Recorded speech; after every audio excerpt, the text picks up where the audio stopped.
മാമി കാര്യം പറ. നീ ധൃതി കൂട്ടല്ലേ, ഞാൻ പറയാം. ശ്രീകുട്ടൻ എവിടെ? ഒരാവശ്യത്തിന് നോക്കിയാൽ കാണൂല, അല്ലെങ്കിൽ തേരാ പാറ ഇതുവഴി നടക്കണ കാണാം. ശ്രീകുട്ടാ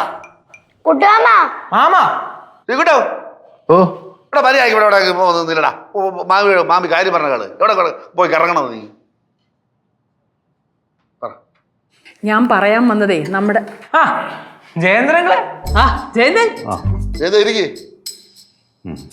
ആ ശരി. എന്താണ് കാര്യം? അതെ, എനിക്ക് വളരെ അത്യാവശ്യമായിട്ട് ഗൗരവമായിട്ടുള്ള കാര്യം നിങ്ങളോട് പറയാം. ഇന്നെല്ലാരും ഗൗരവമുള്ള കാര്യമാണല്ലോ പറയുന്നത്. അമ്മുമ്മയും ഗൗരവമുള്ള കാര്യം പറയാൻ വന്നതാ. എന്താ മാമി ഗൗരവമായിട്ടൊരു കാര്യം പറയാൻ വേണ്ടി ഇരിക്കുകയാണ്. അത് കഴിഞ്ഞിട്ട് ജയന്തിന് പറയാം. ഞാൻ പറയാൻ ചേട്ടാ. ജയന്തൻ ഇപ്പൊ എവിടെന്നാ വരണേ? ജയിലിൽ നിന്ന്.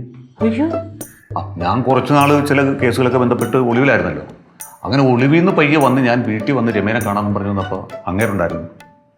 അങ്ങേരുമായിട്ട് വഴക്കായി എന്നിട്ട് അങ്ങേര് അവളെ വിളിച്ചുകൊണ്ട് ആര്യനാട്ടേക്ക് പോയി. ഇതൊക്കെ സഹിച്ച് ഞാൻ അവിടെ നിൽക്കുന്നു.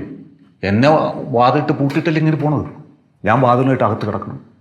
അവിടെ കണ്ടും ബഹളമായി കഴിഞ്ഞപ്പോൾ ആളുകൾ നാട്ടുകാർ ഓടിക്കൂടി അവർ പോലീസിന് വിളിച്ചു. പോലീസിൽ വന്ന് ചവിട്ടി തുറന്നു നോക്കിയപ്പോൾ പിടികിട്ടാ പുള്ളി ജയന്തൻ എന്നെ ജയിലിൽ കൊണ്ടുപോയി.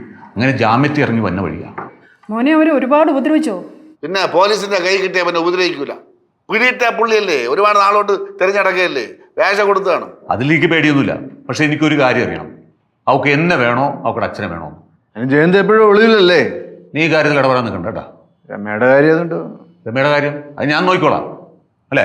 ജയന്ത നിർത്ത്. ഈ അടിയും വഴക്കൊക്കെ നിർത്താൻ എത്ര കാലം കൊണ്ട് പറയണതാ? ഒന്ന് നിർത്തിക്കൂടെ ഇത്? ചേച്ചി അടിയും വഴക്കൊക്കെ ഞാൻ നിർത്താം. അവൾ എൻ്റെ കൂടെ വന്നു. ഞങ്ങൾ ഒന്നിച്ച് എവിടെയെങ്കിലും പോയി സുഖമായിട്ട് ജീവിച്ചോളാം. മോൻ വല്ലതും കഴിച്ചായിരുന്നോ? ഞാൻ ഒന്നും കഴിച്ചൊന്നുമില്ല. എടി ജയന്തൻ എന്തെങ്കിലും കഴിക്കാൻ കൊടുക്ക്. ജയന്തൻ വാ, ശങ്കരനെ വിളിച്ച് സംസാരിക്കാം കേട്ടാ. ശങ്കരനടുത്ത് പറഞ്ഞിട്ട് ഒരു കാര്യമില്ല. നമ്മൾ അങ്ങനെ എല്ലാം പറഞ്ഞ് മനസ്സിലാക്കിയാലും ഏത് അവസാനം രമയായിട്ട് രോഗം പോകും. അതെ, നിന്റെ പ്രശ്നങ്ങൾ അവിടെ നിൽക്കിട്ട് നിന്നെ നമ്മൾ കുറേ നാളോട്ട് കാണണല്ലേ. മാമിക്ക് ഗൗരവമായിട്ടൊരു കാര്യം പറയാനുണ്ട്. മാമി കാര്യം പറ. എടാ, ഒരാളൊരു ജീവിത പ്രശ്നം പറയുമല്ലയോ, അത് കഴിയട്ടെ. എനിക്ക് പറയാനുള്ളത് ഞാൻ പിന്നെ പറഞ്ഞോളാം.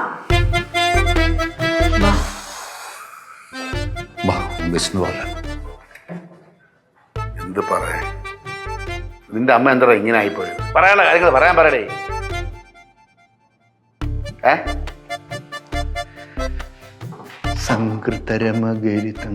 രമ ഇപ്പോഴും രമ ഒറ്റ ആഴി അടിച്ചെന്നല്ല, എനിക്കത് കേൾക്കാത്തോണ്ട് വയറ് വരും, ഗ്യാസ് കയറി.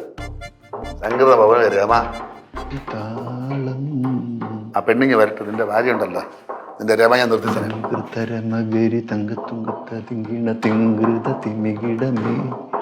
തകസന്ദരി സരിഗമ